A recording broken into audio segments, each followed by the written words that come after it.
Get on your knees and lick it up, you pathetic old hag. Richie Gallo's designer loafer nudged a puddle of spilled soda, the sticky liquid seeping toward Anya Sharma's worn-out sneakers. The 48-year-old woman didn't react, her eyes fixed on the book she was trying to salvage from the mess on the floor. She just knelt, her back aching, and began wiping the floor with a rag. "That's it. Know your place, Grandma," Richie sneered, the sound bouncing off the high ceilings of the nearly empty bookstore. His two goons, mountains of muscle in tight black shirts, chuckled along, their laughter a low, menacing rumble. "Maybe next time you'll remember who runs this part of the city before you get behind on your community tax." Richie crouched down, grabbing a handful of Anya's salt and pepper hair, and viciously yanked her head back. He forced her to meet his dead, shark-like eyes. "Look at me when I'm talking to you. You're gonna learn some goddamn respect." What Richie Gallo didn't know, what he couldn't possibly comprehend, was that the weary, tired eyes staring back into his belonged to the most lethal woman he would ever meet. In less than a minute, Richie was going to learn a lesson, but it wouldn't be about respect. It would be about the catastrophic error of mistaking a resting tiger for a house cat. Have you ever poked a sleeping bear with a stick, just to see what would happen?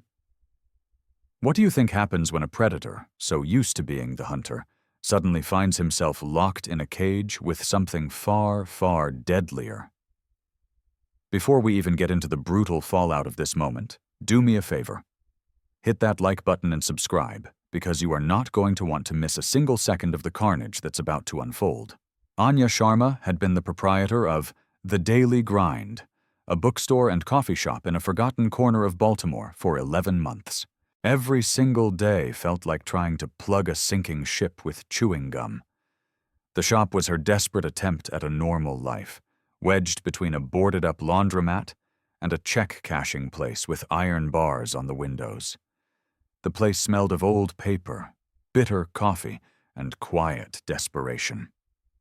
The vinyl on the reading chairs was cracked, held together by strips of electrical tape. The espresso machine gasped and shuddered like a terminal patient. The neon sign out front, a single flickering coffee cup, had given up the ghost 6 months ago. Anya couldn't afford to fix it. She could barely afford the beans. But this defeated shop owner, this invisible, middle-aged woman, was a phantom. A carefully constructed illusion. The real Anya Sharma was nothing like the woman mopping up Richie Gallo's mess. For 18 years, she was known by another name, Kali. Agent Kali of the CIA's Special Activities Center. She was a ghost, a whisper, a weapon honed in the darkest corners of the world. She had dismantled terror cells in the Hindu Kush, posed as a journalist to extract defectors from North Korea, and survived a Chechen black site by convincing her captors she was a more valuable asset alive than dead. She had walked into rooms where the air was thick with the promise of death, and she had walked out, alone, every single time. This current assignment was supposed to be a quiet wind-down before retirement, a milk run. Her mission: establish a deep cover identity in Baltimore and monitor the Gallo crime family. Intelligence chatter suggested that Salvatore Sal Gallo, a notoriously cunning and vicious mob boss, was using the city's port to smuggle in something far more dangerous than drugs or weapons. Anya's job was to be a fly on the wall. Watch, listen, and build a case from the ground up. The transformation had been meticulous. CIA trainers had taught her how to stoop her shoulders, how to walk with the exhausted shuffle of a woman worn down by a lifetime of disappointments. She'd stopped coloring her hair, letting the silver streaks dominate. She'd put on 30 pounds of soft weight, masking the coiled steel of muscle beneath. The calluses on her hands were real, earned by scrubbing floors and washing dishes, not from years of mastering hand-to-hand combat. But some instincts are too deeply ingrained to be erased. Her posture would snap straight when she thought she was alone. Her eyes, seemingly vacant, tracked every person who entered the store, assessing threat levels, noting exits, and identifying potential weapons in a fraction of a second. When she used a box cutter to open a shipment of new paperbacks, she held it not like a shopkeeper, but like a surgeon or an assassin. The few regulars at the daily grind were her only link to the quiet life she pretended to want. Frank, a grizzled Vietnam vet with a permanent limp, came in every morning at 600 sharp for a black coffee and the morning paper. He'd sit for hours, nursing the one cup, the unspoken trauma of his past a silent bond between them. Maya, a bright-eyed college student from Johns Hopkins, used the quietest corner booth to study, always ordering a chai latte and a croissant Anya knew she couldn't really afford. Anya would often forget to charge her for it. These people saw a kind, struggling woman. They had no idea the person who remembered their orders could disable a man in 3 seconds with a ballpoint pen. The financial pressure, however, was becoming a real and suffocating threat. The bookstore was a money pit, and the protection payments to the Gallo family were bleeding her dry. The health inspector, a man clearly on Sal Gallo's payroll, was a frequent visitor, finding new, expensive violations with every visit. Customers were dwindling, scared off by the growing sense of menace that clung to the neighborhood like a shroud. Anya documented everything. Encrypted hard drives stored in a false-bottomed coffee bean bin held a terrifying portrait of a community being systematically strangled. Local businesses were being bled dry by extortion. Drug runners operated openly on street corners. And at the heart of it all were entitled arrogant thugs like Richie Gallo, a second-generation monster who confused cruelty with strength. What Richie and his crew of steroid-fueled morons didn't get was that they were just pawns in Sal Gallo's grand chess game. Sal was using them to systematically crush every independent business in a 6-block radius. He was clearing the way for a massive, city-sanctioned redevelopment project that would net him hundreds of millions, all laundered through a web of shell corporations. The entire neighborhood was being gutted to serve his criminal enterprise. Marcus Thorne, Anya's CIA handler, met her bi-weekly at the Baltimore Museum of Art. They'd stand before a 17th-century painting, discussing brushstrokes and color palettes, their coded conversation transmitting surveillance reports and operational updates. The name Kali was a legend back at Langley. She'd earned it during the takedown of the Volkov Bratva in Moscow, an operation where she spent 3 years embedded within the inner circle of Russia's most feared crime syndicate. That operation ended with the dismantling of an empire and a body count that was still classified. But tonight, feeling the sticky soda soak into the knees of her jeans and Richie Gallo's foul breath on her face, Anya Sharma felt that old familiar fire begin to stir. The part of her that had been dormant for almost a year, the part that was Kaylee, was starting to wake up. The floor was clean, but Richie wasn't done. He wanted to break her. What he was about to do was not just break the rules of his father's game. He was about to make it brutally, violently personal. And in doing so, he was going to give Agent Coley the justification she had been secretly craving. Richie Gallo returned the next day. Not with 2 men, but with 5. They swaggered through the door of the daily grind during the lunch rush, what little of it there was. Frank the vet was in his usual spot, and a young mother was trying to read a picture book to her toddler in the kids' corner. They both looked up, a knot of fear tightening in their stomachs. "Well, well," Richie boomed, his voice dripping with faux joviality. "Looks like the place is packed. Business must be good." He flashed a predatory grin. "Mind if we join you for a chat?" Anya appeared from behind the counter, a dish towel in her hand. Her face was a blank mask. "It's a public place. Table for 6?"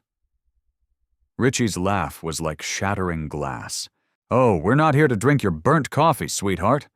We're here to renegotiate your membership in our little business association." He snapped his fingers, and his men fanned out, their bulky frames blocking the only exit. "See, the neighborhood is going upscale, and in an upscale neighborhood, protection costs more." The young mother quickly scooped up her child, dropped a crumpled $10 bill on the table, and scurried for the door. Richie's men parted just enough to let her through, their eyes following her with wolfish hunger. $1,000 a week, Richie said, picking up a pristine hardcover copy of Moby Dick and examining his reflection in its glossy cover. "Think of it as an investment in your future. A lot of unforeseen accidents can happen to a business without proper insurance." Anya's hands didn't even tremble as she started wiping down the already clean counter. "I don't have $1,000 a week. I'm 3 months behind on rent." "Oh, then maybe this ain't the business for you," Richie said conversationally. He suddenly hurled the heavy book against a shelf of poetry, sending smaller paperbacks flying like startled birds. The spine cracked with a sound like a breaking bone. "Accidents. Inventory gets damaged. Equipment fails. Sometimes your few remaining customers start to feel unwelcome." He nodded to his men. 2 of them pulled out cans of black spray paint and began scrawling crude obscenities and gang tags across her front windows. Frank, the vet, stood up slowly, his fists clenched. One of Richie's thugs shoved him hard, sending the old man stumbling back into his chair. Another goon swept an entire tray of coffee mugs off the counter. The crash of shattering ceramic mixed with the hiss of the spray cans and Richie's delighted laughter. "Next week," Richie said, stepping over a shard of a broken mug. "Same time, have the money, or the next thing we burn down won't be your inventory." They left, leaving Anya alone in the wreckage of her quiet life. She dialed 911, knowing it was a pointless gesture. 2 uniformed officers strolled in half an hour later. They glanced around with profound boredom, took a statement with all the enthusiasm of men watching paint dry, and gave her a victim's pamphlet. "Look, lady," the older cop said, not bothering to hide his sigh. "You're in Gallo territory. You want our advice? Pay the man. It's cheaper in the long run." The message was crystal clear. No one was coming to help. That night, Richie's men parked a car across the street, its headlights aimed directly at her windows, their silhouettes visible as they smoked and laughed. They weren't just watching her, they were putting her on display, a warning to the entire neighborhood. Richie Gallo thought he had just asserted his dominance. What he'd actually done was give Agent Cayley a legitimate, documented reason to go to war. Richie Gallo was enjoying this. The fear in Anya Sharma's eyes was more satisfying than any cash payment. For weeks, he orchestrated a campaign of psychological torture designed not just to bankrupt her, but to shatter her spirit. This was no longer about business. It was a spectator sport. The harassment was a symphony of cruelty, each act more brazen than the last. His men would lean against her windows for hours, staring in, making every potential customer turn and walk away. They'd follow Frank to his car, asking him loudly if he liked supporting a business that was bringing filth into their neighborhood. One morning, Anya arrived to find the lock on her front door filled with super glue. Another day, a dead rat was left on her doorstep, a small, grim warning. The crooked health inspector made another surprise visit, this time finding evidence of a cockroach infestation in a sealed bag of coffee beans. The citation came with a mandatory 2-day closure and a fine that was more than she made in a month. From Richie's warped perspective, he was playing the game perfectly. His father, Sal, had given him this 6-block radius as a test, a chance to prove he was more than just the boss's son. Crushing a stubborn old woman in a failing bookstore was his final exam. He saw it as clearing out the last bit of urban blight before the real money, the developers and their luxury condos, moved in. "She's a tough one, I'll give her that," Richie bragged to his second-in-command, a hulking brute named Tony, as they watched Anya scrubbing graffiti off her brick wall for the third time that week. But they all have a breaking point. You just gotta find the right button to push. Richie had learned the art of intimidation at his father's knee. Sal Gallo had taught him that psychological terror was a far more powerful tool than simple violence. Violence could inspire revenge. True terror left a victim feeling isolated, helpless, and utterly alone. "Break their will," his father always said, "and their wallet will open itself." The pressure mounted daily. Silent phone calls to her apartment above the store at 3 a.m., wholesale deliveries of coffee and milk that were mysteriously lost in transit. Frank, her most loyal customer, still came every morning, but the defiance in his eyes was replaced by a deep, weary sadness. "Maybe you should just pack it in, Anya," he whispered one morning, his voice thick with concern. "There's no shame in admitting you're beat." But Agent Cayley had spent 2 decades studying the minds of men like Richie Gallo. She recognized the classic escalation pattern of a predator toying with its prey. Every act was designed to chip away at her sanity, to make her feel completely cut off from the world. She documented it all with chilling precision. Time-stamped photos of the vandalism, audio recordings of the threatening phone calls, a detailed log of every single interaction, every veiled threat, every swaggering posture. The true battle was internal. Her CIA training, her every instinct, screamed for direct, violent action. She could end this in 5 minutes, but her handler, Marcus Thorne, was adamant. The larger mission, uncovering what Sal Gallo was smuggling through the port, was paramount. "You've been in worse, Cayley," Marcus had reminded her during their last meet. "You survived a Serbian interrogation cell. You can handle some street-level punk." But this felt different. The men she'd faced before were professionals, operating by a twisted code of conduct. Richie Gallo was a spoiled, insecure bully, playing at being a gangster, which made him dangerously unpredictable. He had no code. He had no honor. He only had a deep-seated need to inflict pain. The breaking point, the line that could never be uncrossed, came when Richie dug into her past. Through a corrupt clerk at City Hall, he learned about her late partner, David. A fellow CIA agent killed during an operation in Bogota that had gone sideways 10 years ago. Anya kept a small, framed photo of him on a shelf behind the counter, the only personal item in the entire store. The next morning, she found the photo nailed to her front door with an ice pick. Someone had used a red permanent marker to draw a crude bullet hole right between David's smiling eyes. Standing on the cold sidewalk, holding the desecrated photograph, Anya felt a seismic shift deep within her soul. The carefully constructed walls she had built around her heart, the ones that separated Agent Kali from Anya Sharma, began to crumble into dust. This was no longer a mission. This wasn't about surveillance or intelligence gathering.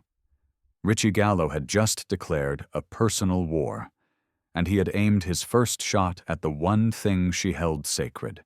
That evening, Richie and his crew, now 8 men strong, arrived for what he dramatically called the final negotiation. They didn't even bother to hide the tire irons and baseball bats they carried. The time for subtlety was over. "Last chance, you miserable bitch," Richie announced, slamming his aluminum bat on the countertop, leaving a deep dent in the cheap laminate. $2,000 a week starting now, or we burn this shithole to the ground with you in it." Anya slowly looked around the room, her gaze sweeping over the men.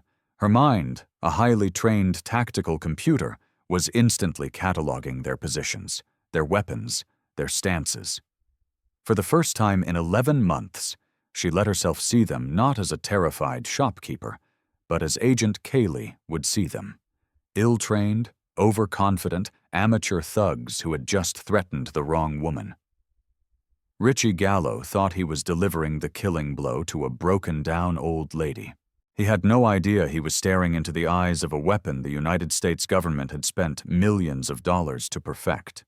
Anya closed the shop 2 hours early that night. She flipped the open sign to closed, pulled down the rattling metal security gate, and locked the front door. Richie's men were still across the street, their laughter echoing in the empty street, but she moved with the deliberate, slow pace of a defeated woman. It was all part of the performance.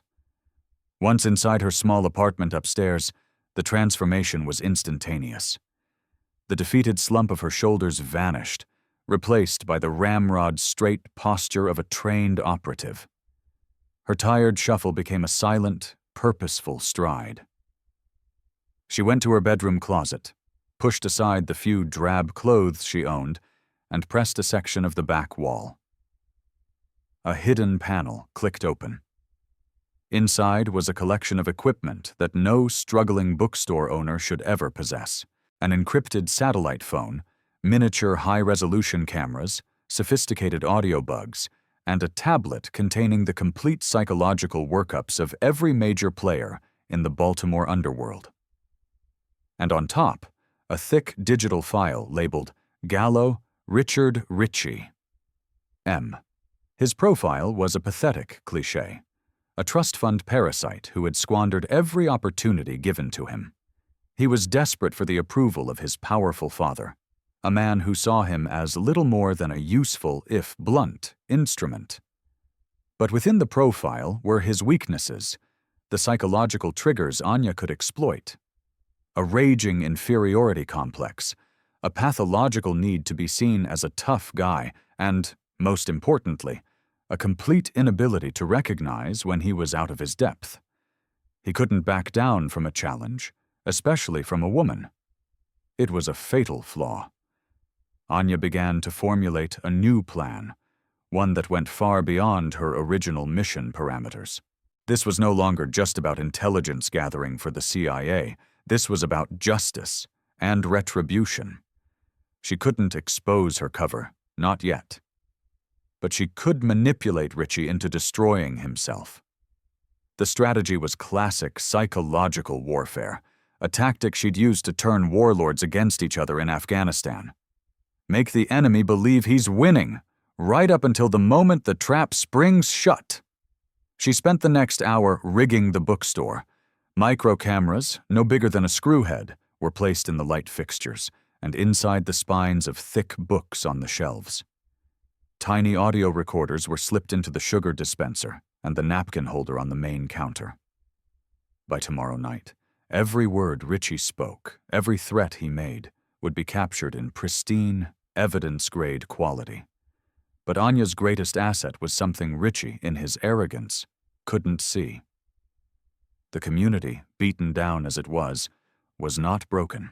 Frank had spoken quietly to his friends at the local VFW hall. Maya had told a few of her more activist-minded friends at the university about what was happening. People were watching. They were angry, and they were waiting for a spark. Richie Gallo believed he was isolating his victim.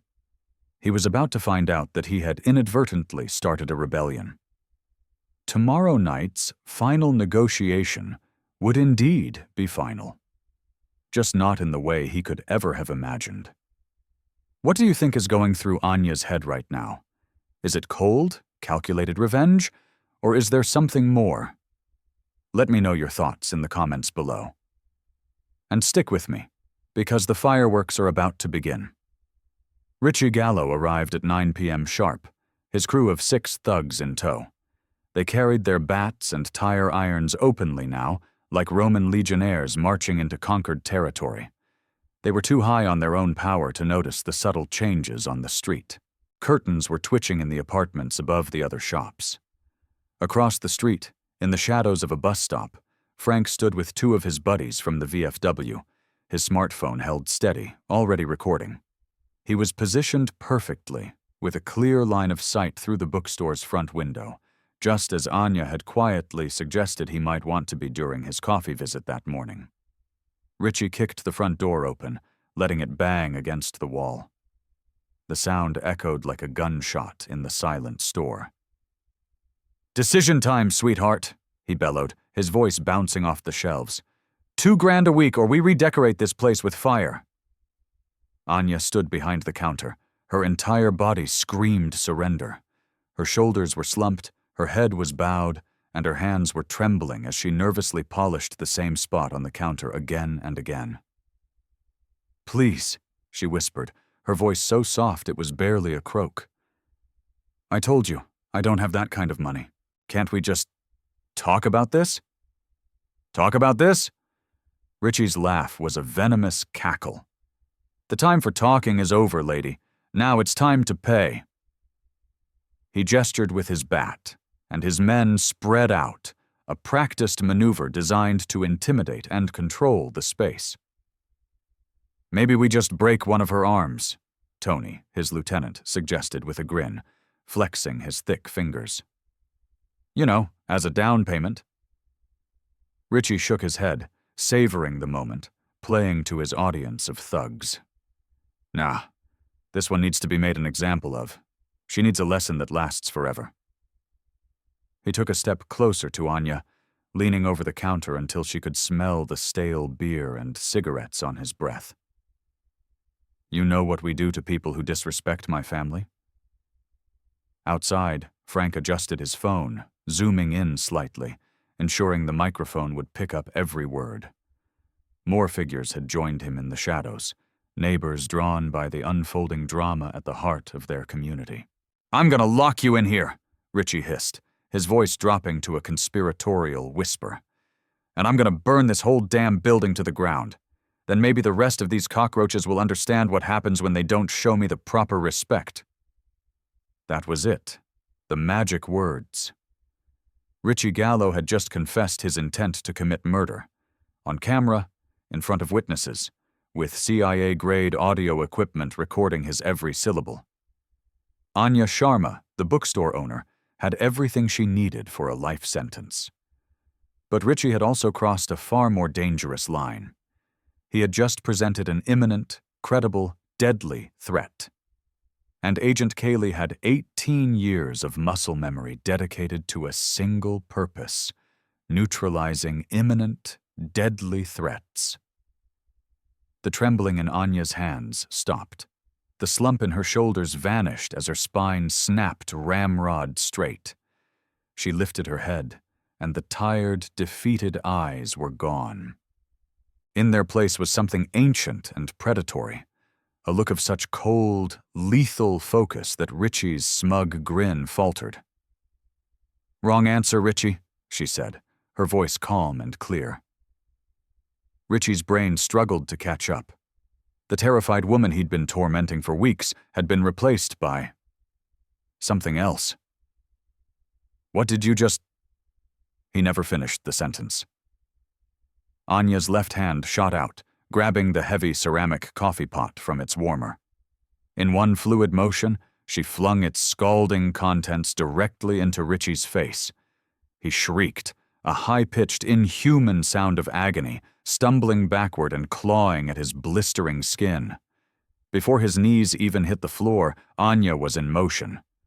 The second thug, Tony, swung his baseball bat in a clumsy horizontal arc aimed at her skull. She wasn't there. She dropped below the swing, her hand grabbing a heavy, hard-back copy of War and Peace from a display. She pivoted on her heel and drove the book's spine upward, directly into his throat. He made a sickening, gurgling sound and collapsed, his hands clutching his crushed larynx. The third attacker charged, raising a tire iron. Anya sidestepped him, grabbed his wrist with one hand, and used his own momentum to slam him face first into the corner of a solid oak bookshelf. The sound of his nose breaking was a wet, percussive crack. He slid to the floor, unconscious. The fourth man, seeing his friends go down, hesitated. It was the last mistake he'd ever make. Anya grabbed the metal napkin dispenser from the counter and threw it like a discus. It caught him square on the temple. His eyes rolled back in his head, and he crumpled like a puppet with its strings cut. The fifth and sixth thugs were frozen in a state of shock and disbelief, their brains unable to process the sight of this middle-aged woman dismantling their crew with bookstore supplies. Anya vaulted over the counter with the agility of a gymnast. She kicked a rolling library ladder into the path of one man, sending him crashing into a rack of magazines. The last man turned to run, but Anya was already on him, her forearm pressing against his carotid artery. He was unconscious in less than 5 seconds. The entire confrontation had taken 27 seconds. Richie was on his hands and knees, whimpering, his face a mess of second-degree burns. Anya calmly walked over, planted a foot in the center of his back, and pushed him flat to the floor. "We're not done here," she said, her voice devoid of any emotion as she pulled a set of zip ties from behind the counter. Outside, Frank's phone had captured the entire brutal ballet. His hands were shaking, not from fear, but from awe. "Holy Mother of God," he whispered, the words barely audible on the recording. "Did you see that? Who the hell is this woman?"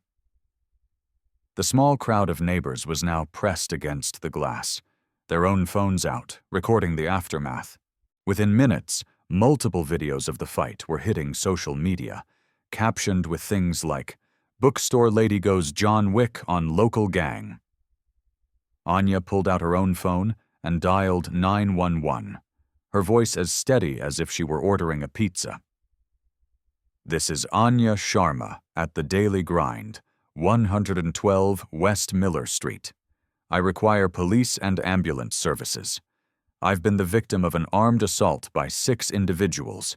The situation is under my control. The suspects are secured and in need of medical attention." Richie, his wrists now tightly bound behind him, looked up at the woman who had just annihilated his crew. His face was a mask of pain, confusion, and terror. Who are you?" he stammered. Anya allowed herself a small, cold smile. It was not a reassuring sight. "I'm the person you should have left alone." But hundreds of miles away, in a fortified mansion outside of Atlantic City, Sal Gallo was watching Frank's shaky cell phone video on a massive screen. And unlike his foolish son, Sal Gallo was a man who never forgot a face, especially one that had cost him his entire Russian operation 15 years ago. "Kaylee," he whispered, the name a curse on his lips. "I thought you were dead."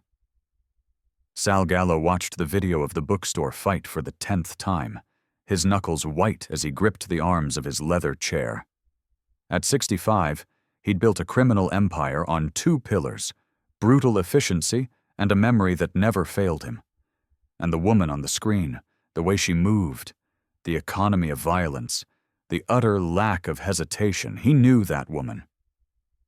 "Agent Kaylee," he said to the empty room, "so the CIA's ghost is haunting a bookstore in my city." Sal's memory was photographic. 15 years ago, a woman with those same eyes had infiltrated his operations in Moscow, posing as an art dealer. She had played his top lieutenants against each other, dismantled his supply lines, and ultimately cost him a fortune and 2 years of his life fighting extradition. Official intelligence reports claimed she'd been killed in a cartel ambush in Mexico 5 years back. Sal now understood that the CIA was very good at creative paperwork. Her presence in Baltimore, in the very neighborhood he was clearing out, was no coincidence. It was a declaration of war. By dawn, Sal had unleashed the most lethal weapon in his arsenal, his legal team. By the time the sun was up, Richie Gallo was being transferred from a police holding cell to a luxury suite in a private hospital, his face artfully bandaged. He was giving a tearful, perfectly rehearsed performance for a local news crew. "She used all these anti-Italian slurs," Richie sobbed, his voice cracking on cue.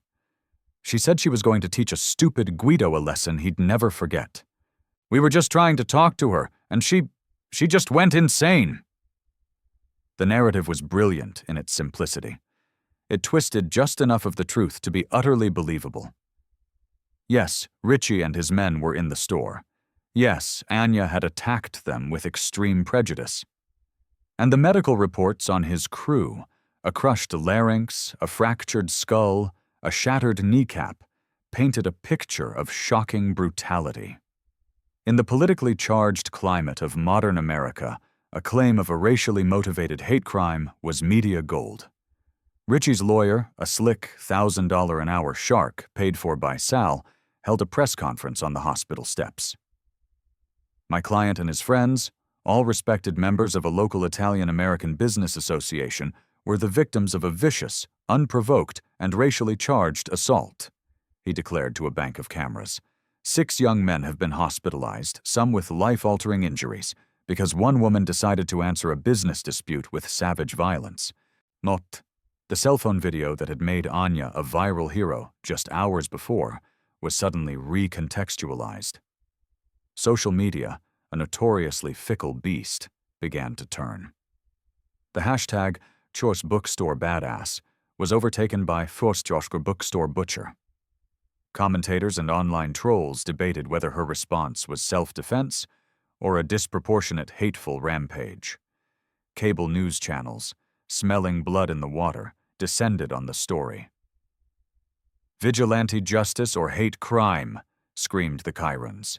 So-called community activists, all secretly on Sal's payroll, appeared on talk shows to decry Anya's actions as a dangerous example of violence begetting violence.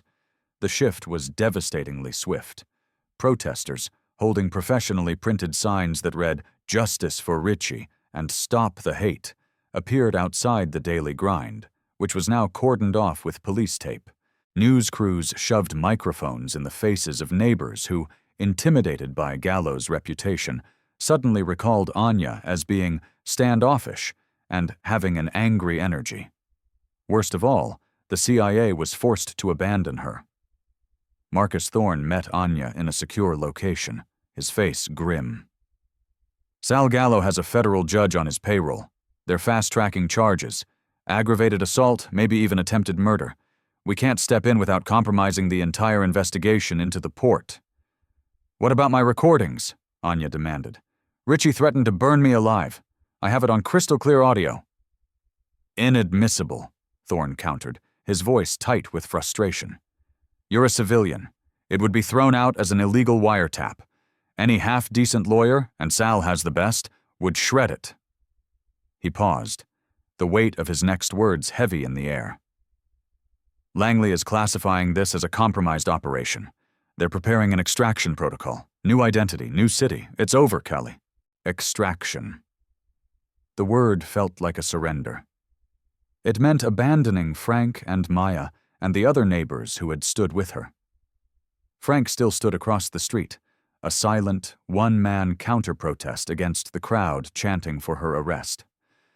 Maya had started a GoFundMe for her legal defense. These people still believed in her, even as the world turned against her. More than that, extraction meant Sal Gallo would win. He had successfully weaponized the American legal and media system to neutralize a federal agent, leaving him free to continue his conquest of Baltimore. The final, crushing blow came when Richie's official medical records were released to the press. The doctors, also on Sal's payroll, had exaggerated every injury. Severe facial burns with a high probability of permanent scarring. Post-concussion syndrome with potential for long-term cognitive impairment. The media narrative solidified. Anya wasn't a hero. She was a monster who had brutally maimed a young man. Her court-appointed public defender, a young, overwhelmed man buried under a mountain of cases, urged her to take a deal. They're offering assault with a deadly weapon. You plead guilty, you get 5 years probation and mandatory anger management classes. If you take this to trial, they'll paint you as a racist vigilante, and you'll be looking at 20 years. Take the deal, Ms. Sharma. It's the only sane move. Standing in the silence of her shuttered bookstore, surrounded by the ghosts of her dreams, Anya realized the terrifying genius of Sal Gallo's plan. He hadn't beaten her with fists or guns. He had turned her greatest strength, her elite combat training, into the very evidence of her guilt. Every move that had been designed to save her life now looked like excessive, sadistic force.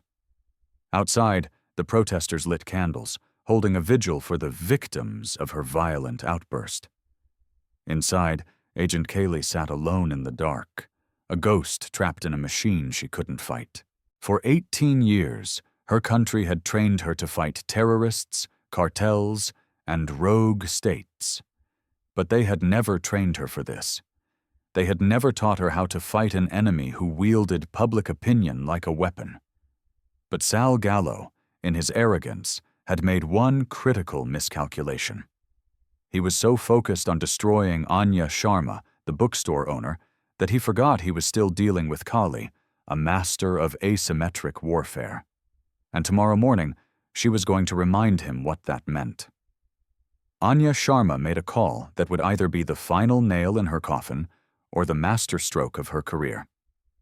She dialed Marcus Thorne at Oro 600, her voice cold and resolute, and delivered an ultimatum that shredded every page of the CIA operations handbook. "I want a town hall, a public forum. Get me in the same room as Richie Gallo," she said, cutting through any pleasantries. "Open to the public, open microphones, and make sure every local news station is live streaming it. I'm going to clear my name, and I'm going to burn Sal Gallo's entire empire to the ground on live television." Thorne's voice was a panicked squawk. "That's insane, Kaylee. That's career suicide. You break cover. You violate a dozen federal statutes. Langley will disavow you. You'll be on your own." "I'm not asking for authorization, Marcus," Anya interrupted, her tone leaving no room for argument. "I'm telling you what is happening.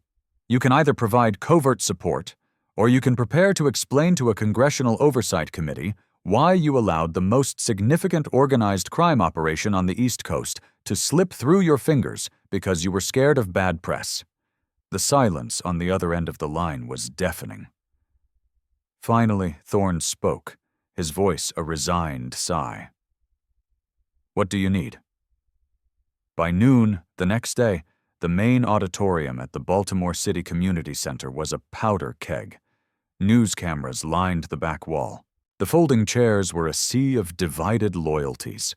On one side, Richie's paid protesters and fake supporters. On the other, a small but defiant group of Anya's neighbors, led by Frank and Maya. Richie Gallo sat at a table on the stage, his bandages looking fresh and stark under the bright lights. A perfect portrait of victimhood. His lawyer had prepped him for hours. Play the victim. Emphasize the racial slurs. Do not deviate from the script. What Richie didn't know was that for the past 48 hours, a CIA technical surveillance team had been living on his digital shoulder. Every encrypted text from his father, every strategy session with his legal team, every coached phone call had been intercepted under a secret FISA warrant authorized by a very nervous Marcus Thorne. Sal Gallo himself sat in the back row, a Roman emperor ready to watch the lions devour his enemy. He was flanked by 2 bodyguards, his expression one of smug satisfaction. He had come to witness the public self-destruction of Agent Kali. Anya walked onto the stage wearing a simple gray blouse and slacks. She looked like what she was supposed to be, a tired, middle-aged woman who was in way over her head. The moderator, a well-known local news anchor, started by lobbing softballs at Richie. "Mr. Gallo, please, in your own words, tell us what happened that night." Richie's performance was worthy of an Oscar. He talked about his dream of investing in the community. He described being met with a torrent of hateful anti-Italian slurs. His voice cracked as he recounted the unprovoked and savage attack.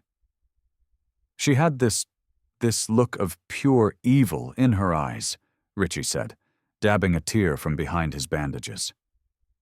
"She said she was going to make an example out of me. Then it all went black." The crowd murmured in sympathy. It was working. "Ms. Sharma," the moderator said, turning to Anya, "a powerful accusation. How do you respond?" Anya stood, not behind the lectern, but walking to the front of the stage, creating a direct line of sight with Richie. Every camera zoomed in. When she spoke, her voice was quiet, yet it carried to every corner of the room. "Richie Gallo is a liar," she said, the words clean and sharp, "and I'm about to prove it." His lawyer jumped to his feet. "Objection! This is a public forum, not a trial. My client will not be subjected to this kind of character assassination." Anya ignored him, her eyes locked on Richie. "Mr. Gallo, you said you were there to discuss a business opportunity. Tell us, what specific investment were you proposing at 9 o'clock at night, accompanied by 6 men carrying baseball bats and tire irons?" Richie's rehearsed composure flickered. We were discussing development plans." "Development plans," Anya repeated, her tone conversational. "Your police report, however, makes no mention of development plans, but it does mention that you and your associates were unarmed. Yet we have sworn affidavits from 7 different witnesses who saw your men carrying weapons. So, which is it, Mr. Gallo? Were you lying to the police then, or are you lying to all of us now?" The lawyer was shouting now, but the moderator, sensing a massive story unfolding, waved him down. In the audience, a seed of doubt had been planted. People were shifting in their seats. "Let's talk about that investment," Anya continued, taking a step closer. "Did it, by any chance, involve a weekly payment of $2,000? A payment you referred to as insurance?" "I don't have to answer that," Richie stammered, looking to his lawyer for help. "No, you don't," Anya agreed. "But maybe your father would like to answer. Specifically, why has the Gallo Family Trust made 3 separate payments totaling over $200,000 to your lawyer's firm in the last 72 hours? The room fell dead silent. Every single camera swiveled to the back of the room, landing on Sal Gallo, whose face had turned to stone. He had just walked into an ambush. Anya held up her phone and pressed a button. An audio file played over the auditorium's sound system, the quality so clear it was as if the speakers were in the room. Richie's voice. "She's a tough one, but they all have a breaking point. You just gotta find the right button to push." Sal Gallo's voice. "Make sure she understands that this neighborhood belongs to us now. I don't care what it takes. End it!" Richie's face went corpse white beneath his bandages. He was staring at Anya, but he wasn't seeing a bookstore owner anymore. He was seeing a ghost, and the dawning horror in his eyes was absolute. "My name," Anya said, her voice now ringing with command, "is Agent Anya Sharma of the Central Intelligence Agency. For the past 11 months, I have been part of a federally authorized covert operation investigating the criminal activities of the Gallo organization." A wave of shocked gasps swept through the room. "Richie Gallo and his associates," she continued, her voice cutting through the noise, "have been running a violent extortion racket on behalf of his father, Salvatore Gallo, with the goal of systematically destroying local businesses to make way for a fraudulent real estate development.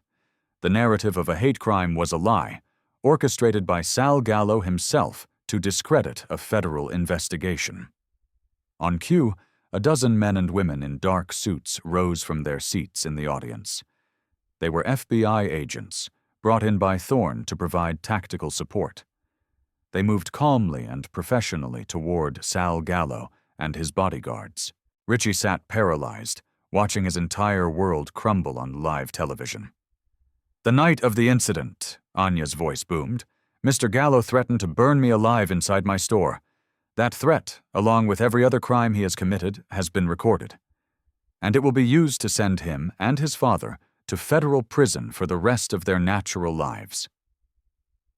Sal Gallo was being placed in handcuffs when Richie finally found his voice.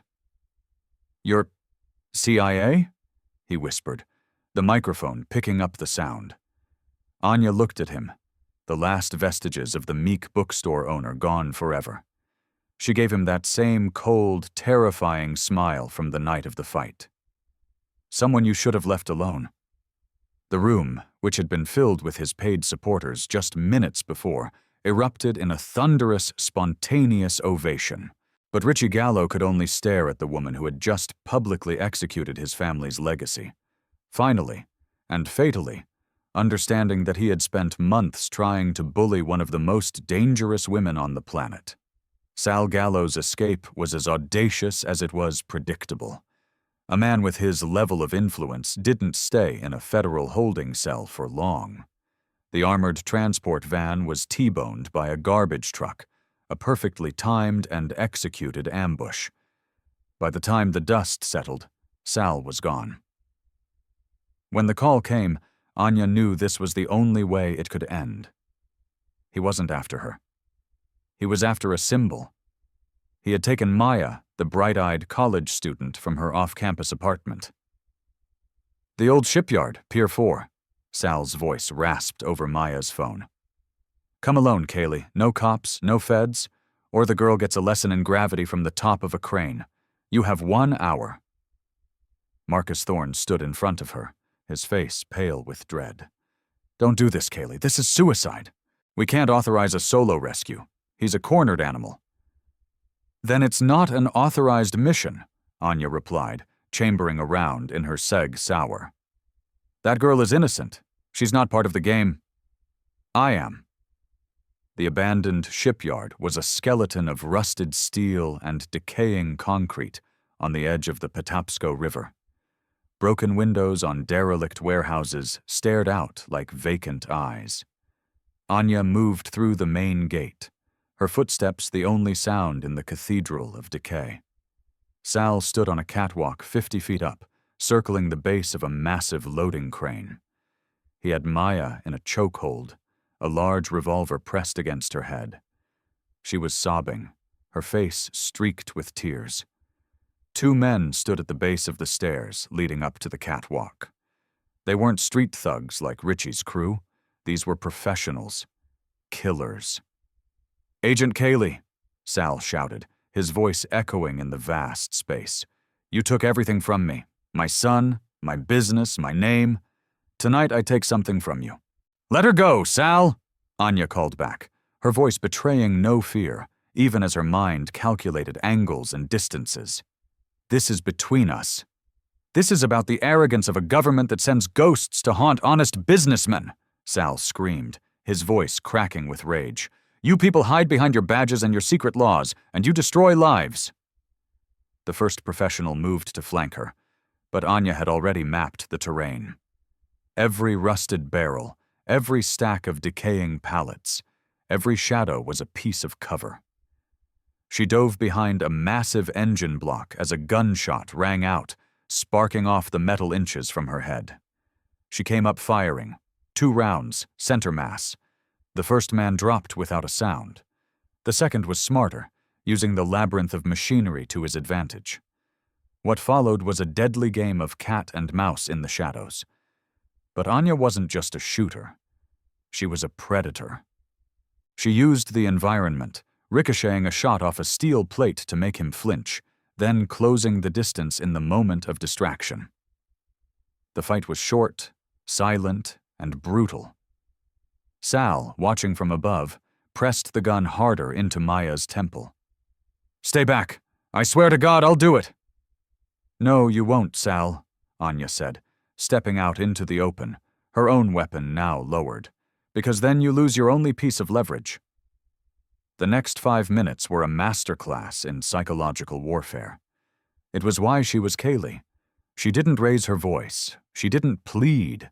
She systematically dismantled him, using every piece of intelligence she had ever gathered on his history, his fears, his pathetic need to be seen as a king when he was just a common thug. "You're not a mob boss, Sal," she said, her voice calm and conversational as she slowly walked closer. "You're a coward. You've spent your whole life paying other men to take your risks. Your own son had more guts than you do. At least he faced me himself." Sal's hand began to tremble. The gun wavered. "Shut up, you don't know me." "I know everything about you," Anya continued, taking another deliberate step. "I know you've been terrified ever since Moscow. looking over your shoulder every day for 15 years, just waiting for the ghost to reappear. Well, here I am, Sal. The nightmare is real. The psychological onslaught shattered his remaining composure. With a scream of pure rage, he shoved Maya away from him and swung his gun toward Anya. But years of paranoia and rage had made him slow. Anya was already moving, her body a blur of trained reflexes. She disarmed him with a move that broke his wrist, the gun clattering onto the steel catwalk. Sal Gallo lay on the ground, a broken old man, sobbing and screaming for his lawyer. Maya, shaken but safe, rushed down the stairs and into Anya's arms. The celebration that followed wasn't a news story. It was a block party. Miller Street was shut down as neighbors, shop owners, and ordinary people came to shake the hand of the woman who had faced down the Gallo family, and won.